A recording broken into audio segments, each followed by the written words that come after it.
안녕하십니까. 소통사랑꾼 최한결 변호사입니다. 명재법률팀장입니다. 네, 이번 영상 상간제 소송 피고 사례와 관련해가지고 네. 썸만 타도 1,000만 원을 내야 되는지와 관련된 사례 한번 설명드리겠습니다.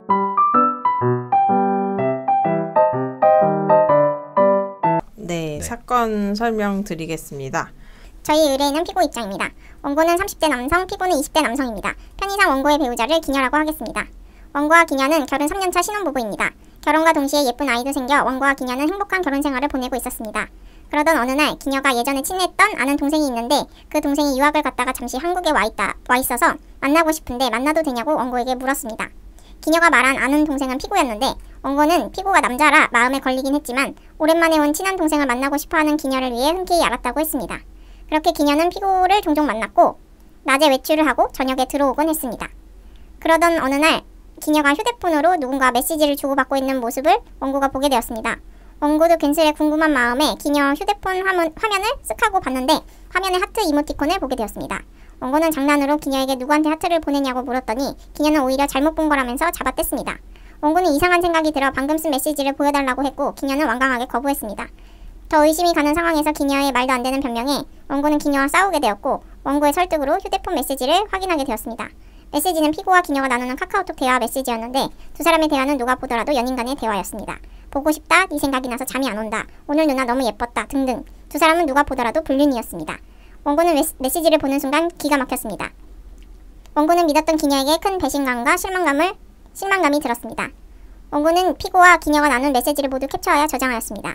원고는 이를 증거로 피고에게 3,100만 원을 청구하는 상간제 소송을 제기합니다. 네, 이게 저희 피고는 썸만 탔다라고 주장을 했었지만 알고 보니 썸만 탄 건 아니고 이제 잠자리도 한번 가졌다. 우리는 피고 입장이고 증거는 이제 피고와 기녀가 나눈 대화 내용이었는데 성관계를 암시하는 내용이 하나 있었어요. 네네. 그런데 이제 그 하나가 전부였다라고 주장을 했습니다. 결국 그것이 인정이 된 거고요. 이제 우리 피고와 기녀는 이제 대학교 때 알고 지낸 선후배 사이고 어릴 때도 좀 호감을 가졌는데 우리 피고가 유학 가면서 이제 서로의 인생을 살게 됐죠. 한국에 돌아와가지고 우연히 SNS 보다가 이제 예전에 누나가 생각이 나서 DM을 보낸 거예요. 네네. 그래서 이제 밥만 먹으려고 했는데 그것이 좀 어렵죠. 네, 예전 감정이 되살아나지 않습니까? 네. 예전에 이렇게 좀 봤던 사람들은 오랜만에 보면 더 이뻐 보여요. 네, 여러분들 그거를 조금 조심하시기 바랍니다. 네. 그래서 연인처럼 메시지를 좀 주고받다가 이제 낮에 데이트를 종종 하고 그러다가 잠자리를 한번 가지게 되었고, 근데 웃긴 게 이제 기녀가 이제 원고 배우자 여성분께서 더 이제 적극적으로 만나자고 주도를 하긴 했어요. 그래서 우리 의뢰인은 한 번에 잠자리를 가졌는데 되게 웃긴 게 그 이후 이제 후회를 했다고 해요. 그래서 만남을 피했다고 합니다. 조금 이해가 되진 않는데 그 이후에 이제 메시지를 좀 주고받다가 이제 원고에게 발각이 되었고 이제 우리 기녀도 피고한테 미안해하면서 소송까지는 안 가게 하겠다라고 계속 이제 확답을 줬지만 나중에 소송이 진행되었고 이제 원고에게 오히려 자백 진술서도 써줬습니다. 내가 피고가 언제 해가지고 이렇게 성관계도 했다는 걸 막 써줬거든요. 그래서 피고도 나중에 화가 나가지고 이제 구상권 청구도 하게 됐는데 어쨌든 저희가 이제 부정행위 사실을 인정을 하고 사죄하는 내용도 좀 담아서 이제 준비 서면을 제출했습니다. 만남의 기간도 길지 않았고 이제 주도적으로 이제 기녀 지금 원고의 배우자 여성분께서 만남을 원했었고 좀 주도적으로 좀 되었다. 그런 내용이 카카오톡 메시지가 다 남아 있었습니다. 뭐 굳이 복구를 안 해도 그것이 다 남아 있어서 저희가 제출을 했고요. 그래서 원고는 이제 자신의 이제 배우자가 피고가 수차례 성관계를 했다라고 계속 주장을 했고 이제 온통 준비 서면에는 그 내용이었는데 결국에 그에 대한 증거는 없었기 때문에 재판부는 이제 한 번의 성관계만 인정을 했고 결국 이게 1,000만 원 나왔습니다. 1,000만 원 나왔고 이제 소송 비용 중에 3분의 2는 원고 부담 그리고 나머지는 피고가 부담 이렇게 나와가지고 오히려 우리가 이제 그 소송 비용을 원고가 좀 더 부담하게 됐기 때문에 우리가 한 900만 원 정도만 원고에게 줬습니다. 줬는데 이게 조금 이제 좀 테크니컬한 게 그 구상금 청구를 할 때는 우리는 사실 900만 원에 대해서 절반을 청구해야 되는 게 맞지 않습니까? 450만 원만 청구를 해야 되는 게 맞는데 그 재판부에다가 아니다. 그냥 우리가 1,000만 원 받았기 때문에 500만 원을 달라라고 청구를 했어요.